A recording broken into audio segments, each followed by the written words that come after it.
Episode kali ini pun Bu Ira memang betul-betul sangat nekat ingin mencelakai Tian dan ingin betul-betul memisahkan Tian dan juga Hana, di mana selama ini dia kerap tidak bisa berhasil memisahkan mereka berdua. Dan kali ini dia memakai cara yang sangat licik namun halus.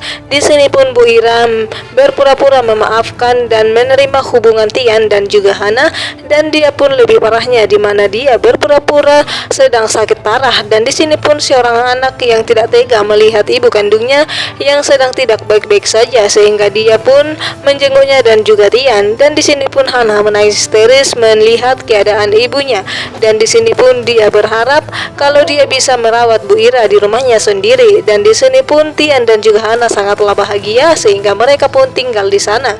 Namun di sini pun Hana dan juga Tian tidak mengetahui apa sebenarnya niat terselubung di hati Bu Ira. Dia ingin mencelakai Tian dan ingin memisahkan Tian dan juga Hana secara perlahan, sehingga dia bekerja sama dengan Misa dan juga Vano, yang sampai detik ini Tian yang sudah sangat bahagia karena pada akhirnya mereka direstui oleh orang tuanya, sehingga kali ini mereka hanya ingin meminta restu dari Papa Yuda. Sementara itu di mana kecurigaan Hana sudah mulai, di mana ketika dia tanpa sengaja mengangkat telepon dari seseorang yang tidak dia kenal, yaitu telepon Bu Ira, dan di sini pun mengatakan kalau obat yang diberikan kepada Tian sudah mulai bereaksi. Tentunya di sini pun Hana langsung mengadu kepada kakaknya Alvin, sehingga membuat Alvin pun berprasangka kepada Bu Ira, yang dimana dia curiga kalau ternyata selama ini Bu Ira memiliki rencana licik dan rencana jahat kepada Tian, dan dia tahu betul gimana murkanya dan gimana tidak terimanya Bu Ira kalau dia harus berbesan dengan musuh bebuyutannya itu. Sementara itu Kinan yang tidak terima kalau Alvin pada akhirnya akan menemukan perempuan yang disukai dirinya, sehingga dia pun menghasut Tasya dan mengatakan kalau Alvin bukanlah lelaki yang baik, dan di sini dia mengatakan Alvin itu adalah mantan suaminya.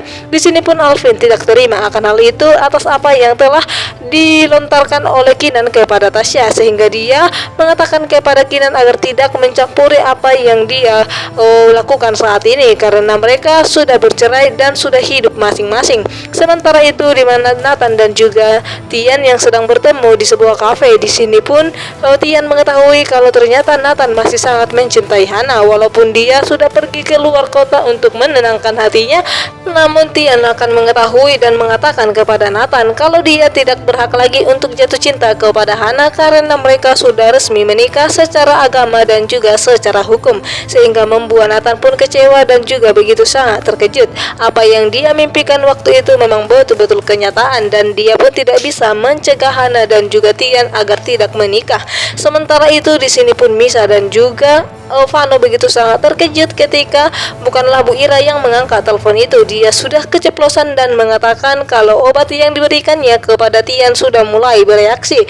Dan di sini pun Hana langsung terkejut dan mengatakan ini siapa. Tentunya Misa langsung menutup teleponnya, dan di sini pun Bu Ira langsung menegur Hana dan marah kepada Hana agar tidak pernah mencampuri apa urusan Bu Ira dan tidak akan pernah memegang atau mengangkat siapapun yang menghubungi telepon Bu Ira. Di sini pun Hana melihat kalau Bu Ira sedang baik-baik saja dan dia sedang merencanakan sesuatu, dan tidak lama kemudian dimanapun Tian yang sudah memakan yang diberikan oleh Hana kepadanya, dan di dalam perjalanan di mana Tian pun linglung dan dia tidak bisa mengimbangi sepeda motor yang dibawanya, sehingga pada akhirnya pun dia tepar dan tidak sadarkan diri. Walaupun di mana mereka baru saja bertengkar dengan Nathan, namun Nathan pun melihat kalau Tian sedang tidak baik-baik saja dan ada yang tidak beres, sehingga dia pun mengikutinya dari belakang, dan memang betul kenyataannya Tian pun terjatuh dan tidak sadarkan diri, dan untuk saja Nathan pun langsung membawanya pulang ke rumah. Alangkah syoknya seorang istri melihat suaminya yang diberangkatkannya dengan penuh senyuman namun pulang-pulang tidak sadarkan diri. Di sini pun Hana menangis histeris dan bertanya kepada Nathan apa yang sebenarnya terjadi kepada Tian. Sedangkan Nathan saja tidak mengetahui apa yang terjadi kepada dirinya. Namun di sini pun Bu Ira sangatlah bahagia. Besar harapannya agar Tian tidak bangun-bangun lagi dari tidurnya.